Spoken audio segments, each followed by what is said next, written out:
Everyone. आज का जो टॉपिक है कौन सा है? लेखिका से माता का अंचल, जिसके लेखक कौन है? शिवपूजन सहाय। बेटा ये जो हमारा पाठ है माता का अंचल, इसमें लेखक ने अधिकतर किन बातों का जिक्र किया है? अपने बचपन का, अपने बचपन से जुड़ी हुई चीजों का और किस प्रकार उनका जीवन था, इन सब का वर्णन जो है उनके इस पाठ में देखने को मिलता है। साथ ही साथ जो अंत में निष्कर्ष निकल कर आता है वो क्या है कि आज की संस्कृति में, वो चाहे ग्रामीण संस्कृति की ही क्यों ना हो, और जो 30 के दशक की यहाँ पर लेखक ने बात की है ना, 1930 के दशक की, कि जब वो ग्रामीण संस्कृति थी तो उसमें और आज के दिन कितने बदलाव आए। तो शुरू से लेकर अंत तक लेखक ने क्या बताया? अपने माता पिता के वात्सल्य का इस पाठ में उसने जिक्र किया। उन्होंने कहा कि जब वो छोटे थे तो उनके पिताजी घर में उन्हें क्या कहकर पुकारते थे? भोला। क्या कहते थे? भोला। भोला, ठीक है जी। तो सभी लोग जो है उनको भोला भोला कहने लगे। उन्होंने बताया कि जब वो छोटे होते थे तो उनके पिताजी का एक विशेष लगाव उनके साथ था। उन्होंने कहा कि माँ तो अपने बच्चे को बहुत ज्यादा प्यार करती ही करती है, लेकिन पिताजी जो है केवल और केवल बाहर से कठोर दिखाई देते हैं, लेकिन अंदर से वो भी अपनी संतान से बहुत ज्यादा प्रेम करते हैं।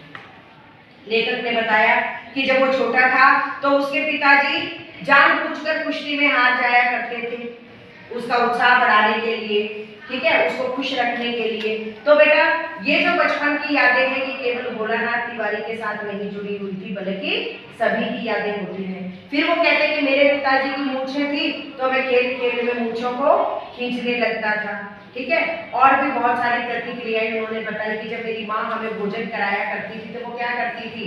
ये गाय का कौर, ये चिड़िया का कौर, ये कौवे का कौर, ये कोयल का कौर, ये मोर का कौर, इस तरीके से अनेक पशुओं का नाम, पक्षियों का नाम लेकर जो है माता उनको कौर खिलाया करती थी कि तुम ये खा लो, नहीं तो कोई और ले जाए, ठीक है। फिर मुख्य बात यहाँ पर लेखक ने क्या कही है बेटा कि पिताजी भी बराबर में पाठ किया करते थे कि भोले शिव शंकर की तरह साथ में पूजा करने के लिए बैठते, उसको भी तिलक लगा दिया करते थे, ठीक है, कि लो हो गया सजकर मेरा भोलानाथ तिवारी जो है भोला तैयार हो गया।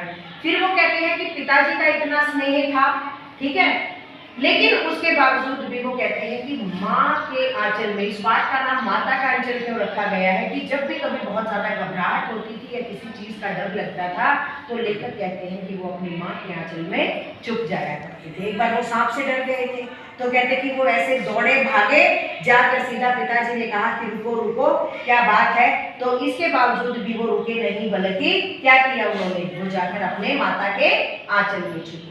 यहाँ पर लेखक ने क्या बताने का प्रयास किया है कि किसी भी व्यक्ति को, वो चाहे कोई भी क्यों ना हो, उसे अपनी माता के आंचल में जाकर जो है सुकून मिलता है, और हर बालक जो है अपने आप को कहीं ज्यादा सुरक्षित अनुभव माता के आंचल में, माता की गोद में करता है, ठीक है जी। फिर बेटा उन्होंने प्राचीन जो संस्कृति की बात की जाएगी, आप एग्जाम्पल दे सकते हो पेपर में, जो 30 के दशक की बात की जाएगी, वहां लेखक ने क्या कहा कि उस समय हम बच्चे जो है, जो घर के टुकड़े, मिट्टी के बर्तनों के जो टुकड़े मिला करते थे, ठीक है, खेत में गए, कोई चीज उनको वहां पर मिल गई, पत्ते आदि मिल गए, तो इस प्रकार जो है वो पुरानी टूटी फूटी चीजों को खिलौना मानकर खेला करते। फिर उन्होंने बताया कि इसके बाद जब वो खेत में अपने माता पिता को देखते थे तो वहां पर भी वो कोई भी चीज उनको जब मिल जाती थी तो वो उसका खेल खेला करते थे, और माता पिता भी जो है बहुत उत्साह से उनका खेल देखा करते थे। और जब उनको कुछ सामने से वो नजर आ जाते, माता पिता खेलते हुए या बाराती बनकर उनको देखते, वो स्वांग रचाया करते थे। छोटे छोटे बच्चे कैसे स्वांग रचाते थे, कैसी बात करते थे, किसे? तो वो छोटी छोटी बात जो है वो इस तरीके के स्वांग रचाया करते थे। वहां पर वो देखते थे कि कैसा जो है माहौल बच्चों के द्वारा देखकर माता पिता भी प्रसन्न होते थे, लेकिन जब वो खेल खेल रहे होते थे तो बच्चे शर्माकर वहां से भाग जाया करते थे। किसी को दूल्हा बना देते, किसी को दुल्हन बना देते, किसी को बाराती, और वो जाने की पूरी तैयारी की जाती थी। और जब भोलानाथ के पिता है वो कहते कि वो भी बड़े खुश हुआ करते। उसके बाद उन्होंने बताया कि खेत खलिहान का जो काम किया जाता था वो भी सब लोग मिलकर करते थे और इसमें भी जो है बच्चे अपना पूरा उत्साह दिखाते थे, सभी के बच्चे एक साथ होते थे ना। तो यहाँ पर बेटा लेखक ने क्या संदेश देने का प्रयास किया है कि उस समय में चाहे वो पड़ोस के बच्चे हो या कोई और, सब एक दूसरे के आंगन में खेला करते थे। ऐसा महसूस होता था कि मानो सभी एक ही परिवार के बच्चे। ठीक है, यहाँ पर जो अंतर स्पष्ट किया जाएगा वो मैं अंत में करूंगी। फिर उसके बाद बेटा यहाँ पर एक मास्टर जी का जिक्र आया कि मास्टर जी ने डंडा मारा, बच्चे की लड़ाई हुई तो भोलानाथ तिवारी रोने लगा और रोकर जो है अपने पिता की गोद में चढ़ जाता है। लेकिन उसके बाद जब वो अपने साथ के बच्चों को देखता है तो उसके बाद वो रोना भूल जाता है और उनमें मस्त हो जाता है खेलने में। तो यहाँ पर क्या बताई है बेटा कि जो अपने साथ के व्यक्ति होते हैं उन्हें अपना साथ ही सुहाता है। अब एग्जाम्पल ले लीजिए, अगर मैं आपको कहूँगी कि आप मुझसे दोस्ती कीजिए तो आप में और हमारे में दोस्ती भले ही हो सकती है लेकिन एक गैप रहेगा, उम्र का गैप रहेगा। जो आप सहज अपनी उम्र के बच्चों में महसूस करोगे वो हमारे साथ नहीं कर सकते, और हम जो अपनी उम्र वालों के साथ जो है सहजता का अनुभव करेंगे शायद आप लोग उनके साथ नहीं करोगे या हम आपके साथ ऐसा नहीं करेंगे। कहते ना बच्चों को बच्चे पसंद आते हैं, बुजुर्गों को बुजुर्ग, क्यों भाई बच्चे अपनी खेल की मस्ती की बातें करते हैं, हमें चुगलियाँ करनी होती है। ठीक है, तो बच्चों के साथ तो कर नहीं सकते, ठीक है ना। तो बुजुर्ग जो है वो बुजुर्गों के साथ खुश रहते हैं। आप पार्क में देखिए कितने सारे बुजुर्ग महिलाएं होती हैं अपनी बहुओं की बातें कर रही होंगी, ठीक है। बहुएं जो होती है वो अपनी सास की बातें करती हैं, ऐसा होता है वैसा होता है, ठीक है ना। तो ये चलता रहता है। आप लोग अपने फ्रेंड्स की बात करते हुए निकिता कभी देखा जर्पिता आई नहीं लेकिन मुझे तो कहा था कि मैं आऊँगी, ठीक है, आप इस तरीके की। तो चलिए करिए, तो एक एग्जाम्पल है ये चीज़ समझाने के लिए कि हर व्यक्ति को जो है साथ का व्यक्ति ही सहजता से सुहाता है, या हम कह सकते हैं कि वो उसके साथ जो आप अगर इंग्लिश में बोलते हैं कंफर्टेबल महसूस करते हैं ऐसे व्यक्ति के साथ, ठीक है ना। तो ये चीज़ बताइए बेटा। फिर लेखक, अब आप कहोगे कि मैडम ये बात करते हैं कि आजकल की ग्रामीण संस्कृति और प्राचीन ग्रामीण संस्कृति में ऐसा अंतर हम कैसे लिखेंगे।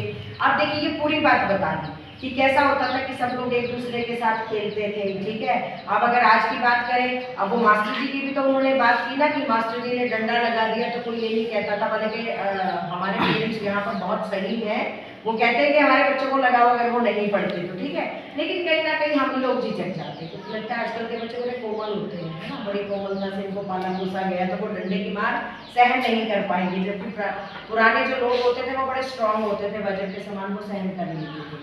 तो बेटा एक दूसरे के घर आसानी से खेला करते थे, काम करने के जो साधन होते थे वो मशीनें नहीं थी बल्कि व्यक्ति खुद अपना काम पूरा किया करते थे। और आज की ग्रामीण संस्कृति में आप क्या देखेंगे, देखिए यहाँ पर आप कुछ चीजें मुंशी प्रेमचंद की जो दो बैलों की कथा है ना, वहां पर भी ये प्रश्न आया था, वहां से भी कुछ चीजें आप यहाँ पर देख सकते हैं कि पहले जो था हल आदि से काम किया जाता था खेतों में, ठीक है, इतने सारे लोग जो है काम करते थे, लेकिन अब क्या हो गया, उनका स्थान मशीनों ने ले लिया है, ट्रैक्टर आदि ने ले लिया है, ठीक है। और फिर दूसरा बेटा ये परिवर्तन आ गया है कि आज गांव में भी जो है शहरी सभ्यता अपना असर दिखाने लगी है और जो लोग हैं वो भी कुछ हद तक केवल और केवल अपने से मतलब रखने लगे, ठीक है। फिर यहाँ पर जो खेलों का वर्णन लेखक के द्वारा किया गया है, लेखक के द्वारा क्या खेलों का वर्णन किया गया है कि पहले वो मिट्टी के जो बर्तन टूटे होते थे, सूखे पत्ते आदि होते थे, ये सारी चीजें होती थी, इनसे खेल लिया करते थे। लेकिन आज के दिन क्या है, खेल के साधन जो है वो बहुत ज्यादा महंगे हो गए हैं। पहले खेल खिलौनों के ऊपर कोई इतना ज्यादा पैसा खर्च नहीं करता था, लेकिन आज चाहे वो आउटडोर गेम्स हो चाहे वो इंडोर गेम्स हो, और बच्चे ज्यादातर वीडियो गेम्स आदि के ऊपर ज्यादा अपना समय बिताते हैं, वो उन्हें ज्यादा आकर्षण का केंद्र लगती है। और आजकल तो ये ऐसा लॉकडाउन हुआ, लॉकडाउन के बाद तो सभी को क्या प्रभावित कर रहा है, मोबाइल। एक बहाना सा बना लिया है, क्या बहाना बना लिया है, ऑनलाइन क्लास पढ़ रहे हैं जी, मैडम का वीडियो डला हुआ है, मैडम का लेक्चर डला हुआ है, वो कर रहे हैं, ठीक है, कान में लीड होती है, साथ वालों को पता ही नहीं चलता कि क्या हो रहा है क्या नहीं। दो ये भी मुझे पता है, दो टैब्स चला लेते हैं, एप्लीकेशंस चल रही होती है, साथ में गेम्स वाली भी चल रही है, साथ में ये कोई आया उसको क्रॉस कर दिया, चैप्टर आ जाता है, ठीक है, फिर चैप्टर को मिनिमाइज कर दिया, अपनी गेम को मैक्सिमाइज कर लेते हो, ठीक है। टेक्नोलॉजी तो बहुत ज्यादा आ गई है, तो ये सच्चाई है, ठीक है। ये मेरा खुद का भी एक्सपीरियंस है, बच्चे को मैंने भी अपने घर पे देखा है कि एक तरफ वो ठाठा ठाठा ठाठा गन की आवाज आ रही है, बाई चांस वो लीड निकल जाती है तो आवाज सुन जाती है, फिर पता चलता है हाँ केमिस्ट्री का लेक्चर हो रहा है, आइए, कि तुम क्या कर रहे हो क्या, ठीक है। तो ये सभी के साथ है। तो ये अंतर आप लिख सकते हो कि वीडियो गेम्स, मोबाइल, इन चीज़ों पर। लेकिन बेटा अगर हम बात करेंगे, अगर अंतर दिखाया जाए, लाभ महत्ता पूछ ली जाए, तो आप लोग क्या कहोगे कि जो पुराने खेल थे वो कहीं ज़्यादा लाभ, हम मजबूत बनते थे, मिट्टी में खेलते थे। लेकिन आजकल केवल और केवल चार दीवारी के अंदर कैद होकर रह जाते हैं, जिससे बच्चों का जो हम IQ लेवल कहते हैं ना, जो मानसिक स्तर कहते हैं, वो भी प्रभावित होता है। एक चार दीवारी के अंदर रह गए, बाहर का दुनियादारी से कोई लेना देना नहीं, बस एक मोबाइल ही आजकल लोगों की, वीडियो गेम से लोगों की दुनिया बनता जा रहा है। तो इस प्रकार से आप यहाँ पर इन अंतर को स्पष्ट करेंगे, ठीक है बेटा। और अंत में तो लेखक ने कहीं ना कहीं ये बता ही दिया है कि पिता का प्यार भी बराबर मिलता है। पिता अपने बच्चों के साथ ऊपर से भले ही अक्कड़ स्वभाव के होते हैं, लेकिन अंदर से जो है उनकी पूरी ममता अपने बच्चों के प्रति होती है, क्योंकि उन्हें भी अपने परिवार का भरण पोषण करना होता है।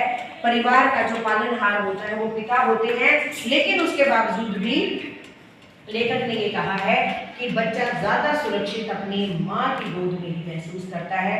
बेटा अगर इस तरीके का प्रश्न आप लोगों से पूछ लिया जाता है, तो मैंने पहले भी आप लोगों को बताया है कि जो कृतिका के प्रश्न है, आपका 3 नंबर का एक प्रश्न रहेगा, और वहां पर आप लोगों को उस 3 नंबर के प्रश्न में क्या करना होगा, 3 नंबर के प्रश्न में आप लोगों को पाठ से एग्जाम्पल उठाकर, उदाहरण उठाकर जरूर।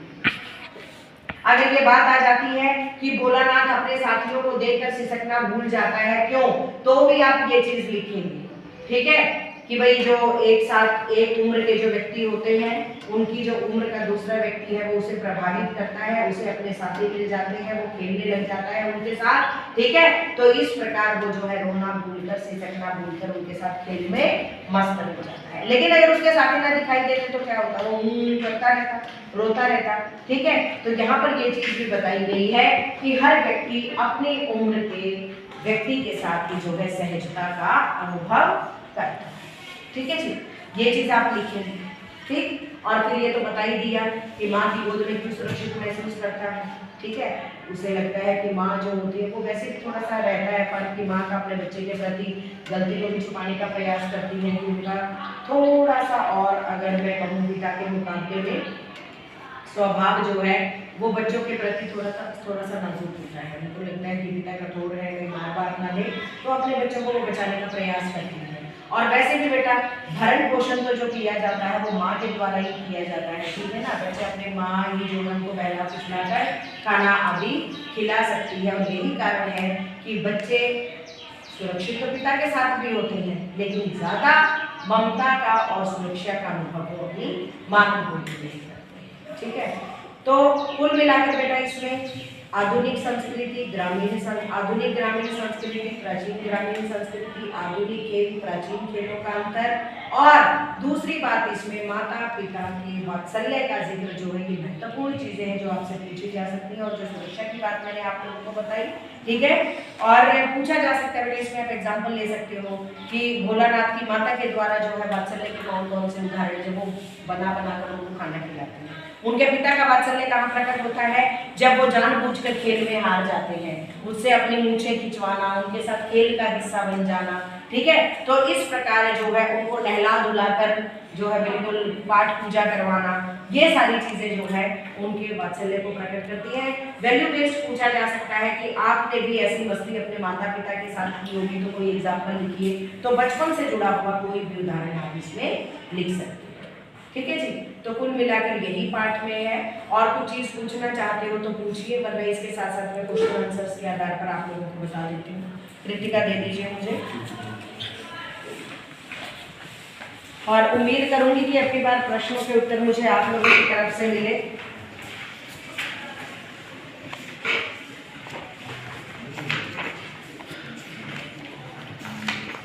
प्रस्तुत पाठ के आधार पर यह कहा जा सकता है कि बच्चे का अपने पिता से अधिक जुड़ाव था, फिर भी विपदा के समय वह पिता के पास न जाकर मां की शरण लेता है। आपकी समझ से इसकी क्या वजह हो सकती है, बताइए। माता बच्चे के साथ मिलकर कार्य करता है। पिता चाहे बच्चे से कितना ही प्रेम करता हो, या बच्चा चाहे अपने पिता से कितना ही प्रेम करता हो, लेकिन जो आत्मिक सुख माता की गोद में मिलता है पिता के साथ रहकर का नहीं मिल पाता। जैसे भोलानाथ की गुरु के द्वारा से डाले जाने पर नहीं, वो जब सांप को देखकर डर जाता है, वो एग्जाम्पल आप यहाँ पर दे सकते हैं। जब सांप को देखकर डर जाता है तो अपनी माँ की गोद में सुरक्षित है। हाँ, और माँ क्या करती है, उसको अपनी गोद में बिठा लेती है, उसके अंग को पोंछने लगती है, उसको प्यार से बुलाने लगती है, ठीक है। एकदम घबरा जाती है कि इसे कुछ हुआ तो नहीं, जबकि पिता क्या कहते हैं कि ऐसी कोई बात नहीं है। तो इस प्रकार जो है बच्चा अपनी माँ के साथ जो है ज्यादा आत्मीयता का अनुभव करता है। नेक्स्ट है, आपके विचार से भोलानाथ अपने साथियों को देखकर सिसकना क्यों भूल जाता है? वही प्रश्न आ गया जिस पर हम जिक्र कर रहे थे। बता दीजिए, कोई भी बता दीजिए। सिमरन क्यों भूल जाता था सिसकना? जब मास्टर जी ने भोला को डंडा मतलब डांट दिया तो वो अपने पिता के पास जाकर चुप गया और सिसकने लग गया। लेकिन जब उसने अपने मित्रों को खेलते हुए देखा तो उसे सिसकना भूल गया, क्योंकि उसे अपने मित्रों के साथ अलग अलग खेल खेलना बहुत पसंद था। हाँ, और उसे अपनी उम्र के बच्चों के साथ भी खेलना बहुत पसंद था, इसलिए वो सिसकना।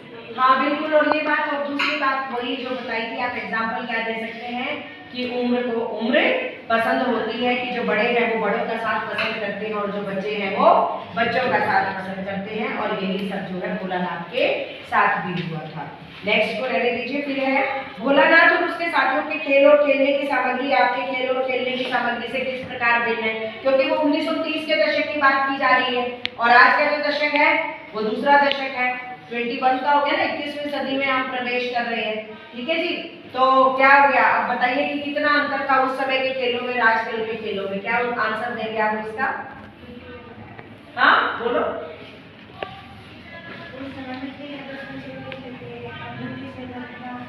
हाँ बिल्कुल, गुड्डा गुड़िया के खेल खेला करते थे, मिट्टी के जो टूटे हुए बर्तन होते थे उनको खेलने के लिए इस्तेमाल करते थे। लेकिन आधुनिक समय में क्या हो रहा है? थोड़ा जोर से बोलो ना। Video game. हाँ, video game, mobiles, indoor outdoor cricket, table tennis, इन खेलों का उस समय नहीं पता होता था। लेकिन आजकल जो है ये सभी प्रकाष्ठा पर और पहले के मुकाबले में महंगे भी हैं, ठीक है ना। तो जिसके लिए ये साधन जुटाने पड़ते हैं खेलने के लिए। तो ये अंतर जो है आधुनिक और प्राचीन खेलों में है। जो भोलानाथ के खेल के राज के जो खेल हैं उनमें ये अंतर दिखाई देता है। पाठ में आए ऐसे प्रसंगों का वर्णन कीजिए जो आपके दिल को छू गए हो। देखिए कि आपके ऊपर निर्भर करता है। अगर मैं अपनी बात करूं तो एक तो वही कि जब वो सांप बिल को देखकर डर जाता है तो माता की गोद में आकर छुप जाता है रंगुमान होकर। फिर जब वो सिसकना भूल जाता है अपने दोस्तों को देखकर, ठीक है ना। और जब उसके पिताजी उसको नहला धुलाकर जो है पूजा पाठ करवाते हैं और जब उसकी माँ उसको जो है कौर कहकर अलग अलग कौर से उसको भोजन करवाती है। तो ये सारे ऐसे प्रसंग हैं जो वात्सल्य के सटीक उदाहरण हैं और हमारे मन को छू जाते हैं। बाकी डिपेंड करता है, हो सकता है कि मेरी कुछ और सोच हो, आपकी कुछ और सोच हो, आपको कुछ और पसंद आए, ठीक है जी। नेक्स्ट है, इस उपन्यास अंश में 30 के दशक की ग्रामीण संस्कृति का चित्रण है। आज की संस्कृति में आपको क्या क्या परिवर्तन दिखाई देते हैं? अच्छा चलिए, मैं यहाँ पर एक चीज और भी बताना भूल गई थी। वो चीज तो बोला आपको कि पहले मनुष्य जहाँ ज्यादा से ज्यादा काम करता था, आजकल मशीनों ने स्थान ले लिया है। लोग पहले एक आंगन में कई परिवार के जो दूसरे परिवारों के लोग भी थे अंतर नहीं समझते थे, सब एक परिवार की भांति रहते थे। आस पड़ोस के लोग भी एक आंगन में ही कई परिवारों के बच्चे खेलते रहते थे। और स्वार्थ वाली बात भी आप कह सकते हैं कि पहले मनुष्य इतना स्वार्थी नहीं था। लेकिन आजकल जो ये है ग्रामीण संस्कृति में भी देखने को मिल जाती है। शहरी सभ्यता ने जो विकास किया है वो ग्रामीण संस्कृति में देखने को मिलता है। साथ ही साथ बेटा आप यहाँ पर ये भी लिख सकते हैं कि जो विज्ञान ने विकास किया है, विज्ञान ने जो तरक्की की है वो ग्रामीण संस्कृति में भी देखने को मिलती है। पहले जहाँ गाँव में दिए और लालटेन जलाए जाते थे, आजकल बिजली का पूरा प्रचार प्रसार वहाँ पर भी हो गया है, ठीक है। सकारात्मक और नकारात्मक दोनों चीजों का मिला जुला रूप आप इस आंसर में लिख सकते हैं। पाठ पढ़ते पढ़ते आपको भी अपने माता पिता का लाड़ प्यार याद आ रहा होगा। अपनी इन भावनाओं को डायरी में अंकित कीजिए। आप अपनी डायरी लिख सकते हैं कि ये पाठ जब पढ़ा तो आपको भी लगता होगा कि कोई किस्सा जो आपके साथ ऐसा हुआ हो जैसा भोलानाथ। तो उनके जरूरी नहीं है कि सेम हो, आपने भी भोलानाथ ने अपने पापा की नीचे उखाड़ी थी तो तुमने भी जो है ऐसा किया हो। कोई और भी किस्सा हो सकता है। वात्सल्य के तो ना जाने कितने उदाहरण हो सकते हैं, ठीक है। हमारे साथ भी हुए, पर क्लास में जरूरी नहीं है मैं अपनी कथा गाने लग जाऊँ, ठीक है। हर किसी के साथ होती है। यहाँ माता पिता का बच्चे के प्रति जो वात्सल्य व्यक्त हुआ है उसे अपने शब्दों में लिखिए। वही एग्जाम्पल्स जो भी पहले दिए थे, जो प्रसंग हमें छू जाते हैं, वही आप माता पिता और बच्चे के जो परस्पर प्रेम का जो प्रतीक है, जो वात्सल्य प्रकट हुआ है, इन सबको आप इसमें लिखिए। माता कांचन शीर्षक की उपयोगिता बताते हुए कोई अन्य शीर्षक सुझाएं, क्या हो सकता है? माता कांचन के अलावा क्या लिखा है? बचपन के दिन और बचपन की मधुर स्मृतियां, बचपन की यादें और माता पिता का सानिध्य, माता पिता का वात्सल्य, कितने ही जो है शीर्षक आप इसमें लिख सकते हैं। बच्चे माता पिता के प्रति अपने प्रेम को कैसे अभिव्यक्त करते हैं? बच्चे माता पिता के प्रेम को कैसे अभिव्यक्त करते हैं? बच्चे माता पिता के प्रति, क्योंकि देखिए माता पिता भी प्रेम को अभिव्यक्त करते हैं और जाहिर सी बात है कि जो है माता पिता के प्रति अपने प्रेम, माता पिता अगर बच्चे के प्रति प्रेम को अभिव्यक्त करते हैं तो जाहिर सी बात है कि बच्चे भी करते होंगे। कैसे अभिव्यक्त करते होंगे? आप अपने प्रेम को कैसे अभिव्यक्त करते हो माता पिता के साथ? बिल्कुल, उनकी इज्जत करके, उनका कहना मान के, जो चीज वो कह रहे हैं। अगर आज के दिन बात करें, पेपर आने वाले हैं ना, पेरेंट्स क्या कहते होंगे? पढ़ो। जब उनकी बात मानोगे तो ये ऑटोमेटिकली आपके प्रेम की अभिव्यक्ति है। जब उन्हें कोई तकलीफ होती है, आप उनकी मदद करते हो, उनके साथ खड़े होते हो, उनकी बीमारी में सहायता करते हो, तो ये ऑटोमेटिकली उनके प्रति आपका प्रेम अभिव्यक्ति है। ठीक है जी। तो इस तरीके से आप बहुत सारे एग्जाम्पल्स ये भी आप अपने से लिख सकते हो, क्योंकि मुझे नहीं पता ना कि आपके परिवार में क्या बात है, आपके परिवार में क्या बात है, तो अलग अलग तरीकों से। और अक्सर क्या होता है, अगर साधारण सी बात करें, आप अपने प्रेम को उनके जन्मदिन पर अभिव्यक्त करते हो, उनकी एनिवर्सरी पर अभिव्यक्त करते हो, तो ना आप कुछ गिफ्ट्स वगैरह ले आते हो। ठीक है जी। तो ये सारे आप अपने प्रेम की अभिव्यक्ति अनेक रूपों में माता पिता के साथ करते हो, और जो एग्जाम्पल्स आप अपनी तरफ से देना चाहे दे सकते हो। ठीक है जी। फिर वही बात एक जैसी आती है कि इस पाठ में बच्चों की जो दुनिया रची गई है वह आपके बचपन की दुनिया से किस प्रकार भिन्न है? बहुत ज्यादा भिन्नता है। वही खेलों की बात कर सकते हैं, पहले की संस्कृति की बात कर सकते हैं, आज की संस्कृति की बात कर सकते हैं। तो इन सारी चीजों का वर्णन करते हुए आप ये दर्शा सकते हैं कि पहले की दुनिया और आजकल की दुनिया में कितना अंतर है। ठीक है।